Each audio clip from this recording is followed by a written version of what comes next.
It's nasty in Athens, and I wanted to take you back to when Kirby Smart and Alabama rolled into town in weather like this in 2015. Alabama had already lost to Ole Miss. Things were looking a little bit jumpy. Jake Coker was the quarterback. They weren't so hot. Grayson Lambert, blast from the past, was Georgia's quarterback. He looked pretty shaky, to be honest with you, outside of his performance against South Carolina where he couldn't miss. And I remember being on the field before the game, and, Kirby had coached at Georgia in 2005, so he knew some of the guys that were still on the staff at Georgia in 2016, and some of these guys were younger guys that played in 2005. And there was at the time, some of y'all are not going to remember this 10 years ago, but Georgia used to enter from the same side of the field as the opponent.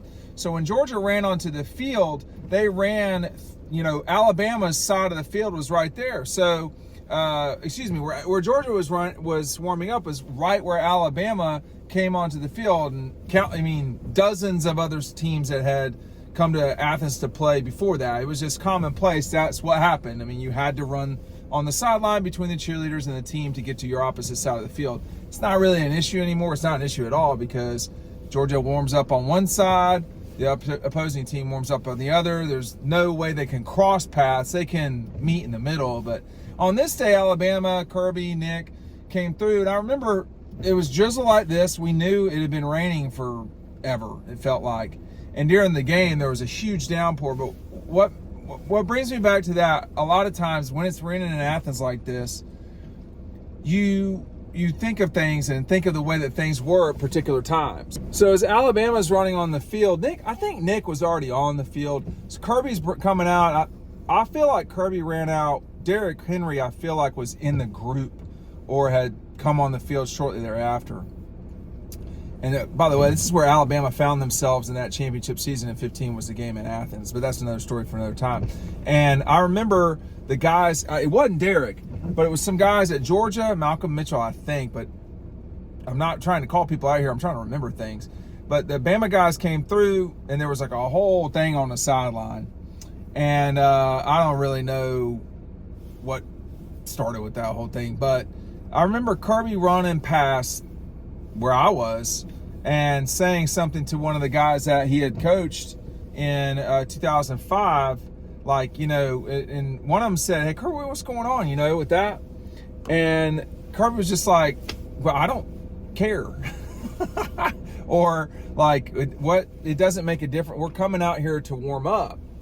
And the wild part about that game, that moment and all of it, Georgia was a 1-point favorite to win that game, which made no sense to me at the time.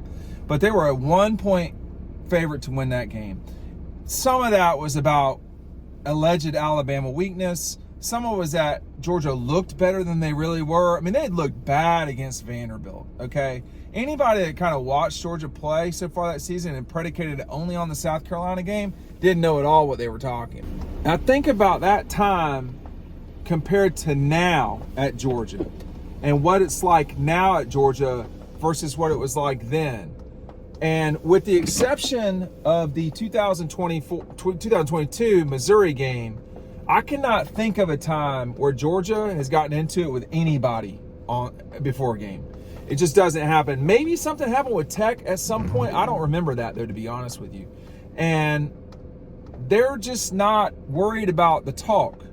They're worried about action. And I think that that's an important thing to remember as we go forward into 2025. Nick's gone. And you could see that at Alabama this season. They were not the same team, the same program. There was a lot of chaos at Ohio State this season, particularly after they lost to Michigan. That was really when it was more than any other time. With Georgia, I'm not sure there was a time where things were like, this is falling apart. That didn't happen in 2024 at Georgia. And it was really, I can't believe I'm going to say this. This is one of the worst seasons they've had in a while. And, the funny thing at Georgia is that bad seasons at Georgia are you win the SEC championship in 2024. In 2019, you win the Sugar Bowl and wind up ranked number 4. There's a lot of some of these things are not like the others in terms of bad seasons. 2015 was a bad season at Georgia too, and it was time to make some changes, and they did. But the level of bad is not the same at all these schools. For instance, bad at South Carolina can really be bad for those of you with a memory. And that's the case at Clemson to some degree too, or Alabama, or Auburn. It's been a while since Georgia has been truly bad, like bad, losing seasons, stuff like that. So, you know, that day, Grayson Lambert had a very hard time. He could not function. Some of us knew that was coming from August. I mean, you could watch him throw. He just was not a gifted SEC. He was just really should have never been a starter in the SEC. He wasn't going to get them to Atlanta. That was never going to happen. And Florida wasn't even good that year. But the way that, the Alabama game was one thing, but the Tennessee game when Georgia went and lost up there was another. But when Kirby came on the field, I'm sure he noticed that some of those guys were getting into it with the guys from Georgia. But I think to some degree, they were just trying to get to the other side of the field, to be honest with you. And the setup wasn't the greatest on earth, to be honest. But now that's not an issue at all. But now it just doesn't happen at Georgia. And they are, when I went to visit somebody a long time ago, that's in coaching and has been in the league for a long time. They described Alabama at the time as a machine. And I think you can use the same, comparison now. Georgia is a machine. They are not an easily dismantled machine either. I'm not one of these, I'm not a fan. I'm not up here talking about how everybody's wrong about Georgia. I mean, Georgia's the number 3 betting favorite to win the national championship. If you're getting your feelings hurt because, Clemson is ranked number 1, you might want to reassess some things because A, that's not based in reality, and B, what do these people know? Not much. I mean, what do any of us know? I would argue not much.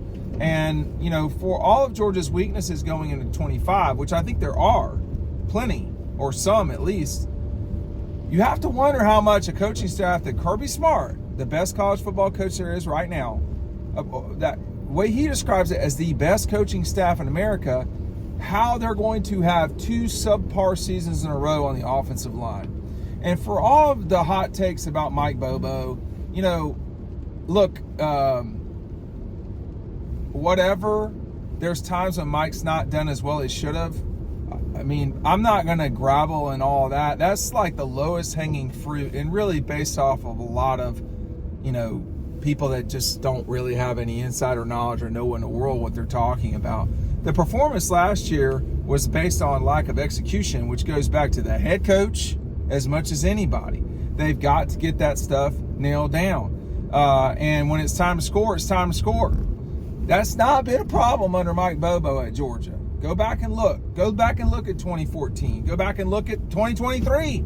So, I mean, there's been plenty of times when he's out there going nuts scoring. And, when you had challenges, I would call it that, at the quarterback position like they kind of did this past season with the inconsistent play. I mean, Georgia was pretty rough on offense in 2020. They had the same exact offensive corner, same exact offensive starting quarterback for the bulk of half the season. So, it's about execution and getting things right.